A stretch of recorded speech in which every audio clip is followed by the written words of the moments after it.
Bonjour Ama, merci beaucoup pour ton temps pour cette vidéo. Je suis vraiment très heureuse de te rencontrer et j'ai vraiment hâte de faire découvrir ton parcours à ma communauté. Avec plaisir. Déjà, merci beaucoup pour l'invitation, Elena. Ça me fait énormément plaisir de pouvoir partager mon parcours avec ta communauté et toutes les personnes qui pourraient être intéressées pour en apprendre un peu plus. Donc, actuellement, je travaille au sein de la maison Christian Dior Parfum. Je suis en alternance au développement marketing. C'est dans le cadre de mon MBA à l'EFAP en transformation digitale dans le secteur du luxe et particulièrement dans le secteur de la cosmétique. Est-ce que tu pourrais peut-être nous présenter ton parcours scolaire jusqu'ici? Parce que je sais qu'il y a pas mal de personnes qui souhaitent travailler dans le secteur du luxe, qui souhaitent rejoindre des groupes comme LVMH, Chanel ou autres, se posent des questions sur les études. Et du coup, est-ce que tu pourrais nous dire quel a été ton parcours à l'EFAP? Alors avec plaisir. Alors moi j'ai commencé, je ne savais pas que je voulais faire du luxe. Donc j'ai commencé avec une licence assez généraliste au sein de la Sorbonne Nouvelle, donc la licence anglais culture économique. Lors de cette licence, j'ai eu l'opportunité d'effectuer un stage de 6 mois. Donc c'était vraiment quelque chose d'assez formateur parce qu'on a pu directement mettre en pratique les connaissances qu'on a pu avoir dans un secteur qui nous passionnait et à ce niveau-là on était très libre.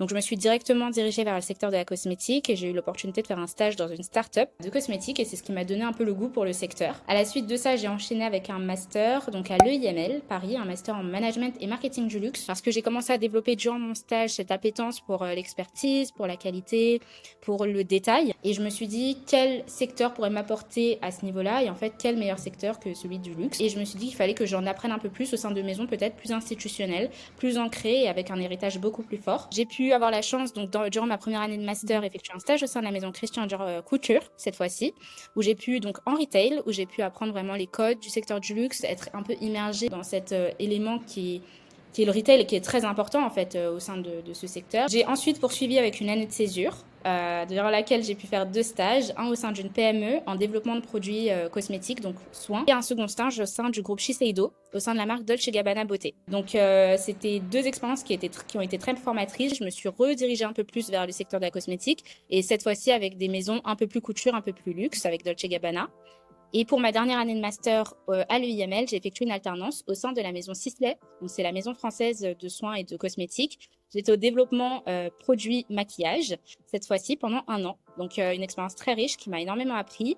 Mais avec cette licence assez généraliste en économie, gestion et langue, ce master en management et marketing du luxe, je me suis dit qu'avec l'ère dans laquelle on vit, il manquait peut-être quelque chose. Et c'est pour ça que j'ai décidé de poursuivre avec un MBA d'1 an, donc le MBA DMB, spécialisation cosmétique de l'EFAP, que je réalise cette année en alternance au sein de la maison Christian Dior Parfum, et durant laquelle j'apprends vraiment à mettre en pratique tout ce que j'ai appris durant mes 2 précédents cursus, en plus des nouveautés que je peux apporter et des cours qui me forgent une expérience et surtout une expertise sur le digital. Justement, l'EIML, c'est une école qui revient assez souvent en fait dans les parcours luxe. Est-ce que tu pourrais peut-être nous expliquer quels sont les critères pour rentrer à l'EIML ou même à l'EFAP? Comment ça se passe pour le recrutement? Alors, c'est des recrutements qui sont faits sur candidature et sur dossier, sur entretien. Pour moi, c'est vrai que le plus important dans ce type d'école, c'est d'avoir la motivation et la vision. Aussi d'avoir la passion. C'est vrai que c'est des entretiens qui sont faits notamment sur les notes, mais le plus important, ça va être aussi de pouvoir retranscrire pourquoi on souhaite faire ce type d'école. Quelles sont nos motivations? La mienne, c'était vraiment de découvrir le secteur du luxe. Le plus important, c'est aussi de parler de pourquoi on aime le secteur et de qu'est-ce qu'on aimerait y apporter. Parce qu'on est aussi des acteurs et le fait de faire des études dans ce secteur, c'est de pouvoir en fait l'impacter positivement, de pouvoir créer des innovations dans celui-ci et de pouvoir vraiment être acteur du changement. Donc c'est vraiment être passionné et pouvoir le communiquer lors des entretiens individuels. Très bien. Quelle a été ton impression lorsque tu as rejoint la maison Dior ou tout simplement lorsque tu as rejoint LVMH, qui est quand même le premier groupe de luxe au monde? Qu'est-ce que ça t'a fait comme impression? Alors déjà j'ai une relation très particulière et très très intime avec la maison Christian Dior, que ce soit parfum ou couture, parce que j'ai découvert le secteur du luxe au sein de la maison Christian Dior Couture. J'ai découvert cet univers au sein de cette maison, sur le point retail, au niveau des galeries Lafayette, de la maroquinerie, donc sur le cœur de métier, l'un des cœurs de métier en fait de la maison, sur un segment qui est très important, qui est emblématique. Et c'est vrai que ça m'a vraiment permis de comprendre l'essence du luxe, de réaliser à quel point l'histoire et l'héritage étaient importants et de passer outre les tendances et les effets de mode et de comprendre que c'est vraiment des idéologies et des principes, des valeurs qui sont retranscrites à travers les produits, mais aussi à travers les collections et par défaut qui nous sont transmises en tant qu'employés. Et c'est vraiment ce que j'ai appris. C'est le partage de l'héritage, le transfert du savoir, de l'expertise et de ce goût pour les belles choses et pour le partage. Ouais. Ok, je réfléchis aux prochaines questions parce que c'est tellement détaillé et précis. J'aimerais aussi te demander quels conseils tu donnerais peut-être aux personnes qui souhaitent rejoindre le secteur du luxe, qui n'ont absolument, peut-être pas d'expérience en fait, ou qui n'ont peut-être pas encore fait voilà, de grosses maisons comme Hermès, Louis Vuitton, Chanel. Qu'est-ce que tu leur donnerais pour qu'ils décrochent un stage dans le secteur du luxe? Alors déjà, la première chose que j'aime bien dire aux personnes qui me posent cette question, c'est qu'un parcours, ça se construit.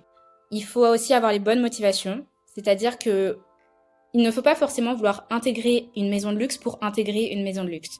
On intègre une maison de luxe parce qu'on estime que le métier qu'on fait peut apporter à la maison. On estime que l'art qu'on développe peut apporter à la maison. Et je pense que c'est vraiment dans cette mentalité qu'il faut partir. C'est-à-dire que si ta passion, c'est le merchandising, si ta passion, c'est le design, même si ta passion, c'est la vente, le retail, alors je te conseille de créer vraiment une expertise à ce niveau-là pour ensuite être une valeur ajoutée lorsque tu postules au sein d'une maison de couture ou de luxe. Il ne faut pas ressembler à tout le monde. Le but, c'est aussi d'avoir sa vision et son interprétation de la maison. Ça, c'est une chose que j'ai appris, c'est que moi, ma première expérience, je n'ai pas du tout faite au sein de Christian Dior Couture directement. Je suis passée par un poste en retail au sein des Galeries Lafayette. J'ai aussi fait des petites boutiques. Et ça, voilà, c'est mon conseil. C'est vraiment de construire pas à pas son parcours, de se dire qu'on peut vraiment se fixer des objectifs avant d'avoir celui de la maison de luxe, c'est de créer son expertise. Maintenant, j'aimerais passer à une seconde partie. C'est la partie en fait sur le programme de Women at Dior. J'ai pu comprendre donc évidemment que tu travailles au sein de Dior, mais que tu es aussi une mentee à Dior. Alors c'est un programme qui m'intéresse et que j'aimerais aborder avec toi. Est-ce que tu peux nous dire ce qu'est le programme Women at Dior? Oui, et avant de commencer, je vais déjà faire une petite précision. C'est que actuellement, je suis en alternance au sein de la maison Christian Dior Parfum, donc qui est la division cosmétique de la maison, la branche cosmétique, mais que le programme Women at Dior lui fait partie de la division couture de la maison Christian Dior. Donc ça n'a aucun rapport avec mon alternance, c'est deux éléments totalement distincts et séparés. Et c'est un élément que je précise parce que c'est vrai qu'en général, les gens voient Christian Dior et pensent que c'est lié et que c'est dans le cadre de l'alternance qu'on peut y accéder, alors que pas du tout.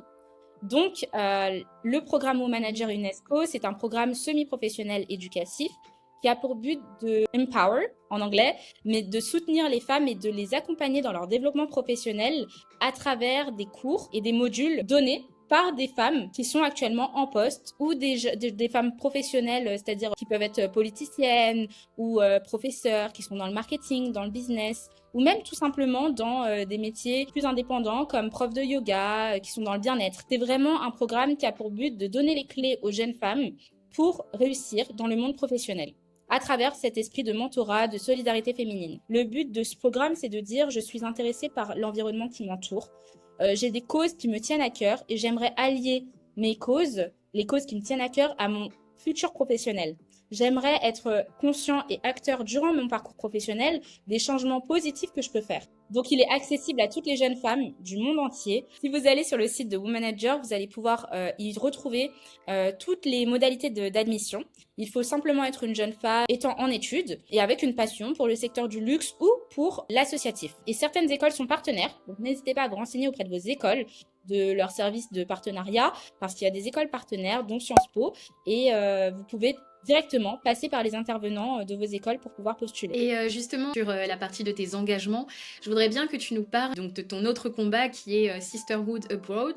Est-ce que tu pourrais nous en parler un peu plus? Qu'est-ce que c'est finalement? Alors, Sisterhood Abroad, c'est du coup l'initiative associative qu'on a créée durant la seconde phase du programme Women at Dior. Donc, j'ai pu rencontrer 3 autres jeunes femmes incroyables avec qui on avait cet intérêt pour du coup soutenir les femmes, mais les femmes migrantes. C'est un sujet qui arrivait très rapidement dans nos conversations et on s'est directement dit ce qu'on veut, nous, c'est accompagner les jeunes femmes migrantes. Parce que c'est vrai qu'on se rend compte en tant que jeunes femmes, nous-mêmes assez jeunes, on avait moins de 25 ans, on est étudiante, on est dans une grande ville, on est à Paris, et même en tant que résidente de la ville, on peut se sentir quelquefois assez seule, isolée, incompris. C'est pas facile de rencontrer du monde, même en tant que jeune personne issue de la ville. Et on s'est posé la question, on s'est dit comment on pourrait les aider, pas forcément avec des moyens financiers, mais comment on pourrait les accompagner, les aider à se sentir mieux. Parce que pour nous, se sentir mieux en tant que femme, c'est être épanoui et potentiellement devenir une meilleure version de nous-mêmes.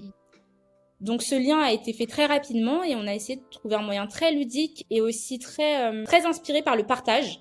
On a essayé de trouver un moyen qui était vraiment inspiré par le partage pour créer ce lien.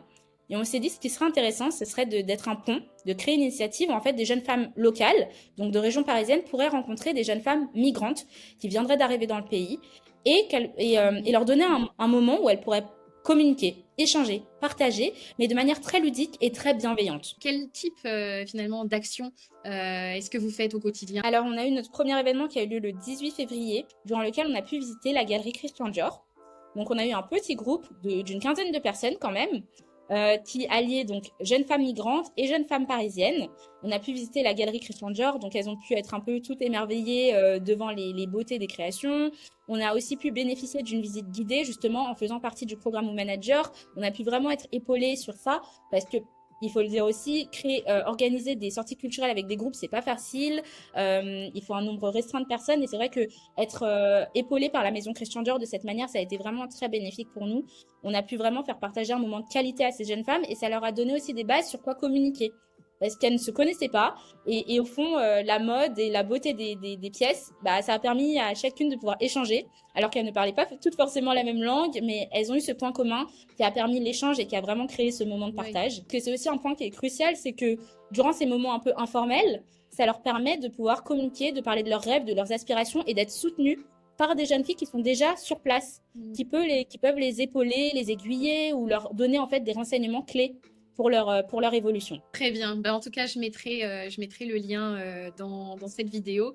En tout cas, merci. J'ai l'impression que tu es une fille hyper dynamique. Tu es en alternance, tu fais tes études, tu es chez Dior, tu as aussi cette association. Enfin, c'est vraiment génial en fait. Tu es hyper dynamique et ça inspire vraiment. Merci, c'est gentil. Merci beaucoup. C'est un plaisir. Et si je peux aider et si mes conseils ont pu aider ne serait-ce qu'une personne, je serais déjà très très contente. Mais vraiment, le plus important, c'est de faire les choses avec le cœur, d'être très passionné et d'aller vers quoi on est attiré. Ouais, merci. Merci beaucoup, Ama. J'ai passé un très bon moment et j'ai aussi appris. Donc, merci infiniment. J'espère que ça va aider les personnes qui regardent cette vidéo. Et on se tient au courant. En tout cas, merci beaucoup pour ton temps et à très vite. À très vite. Merci à toi, Elena.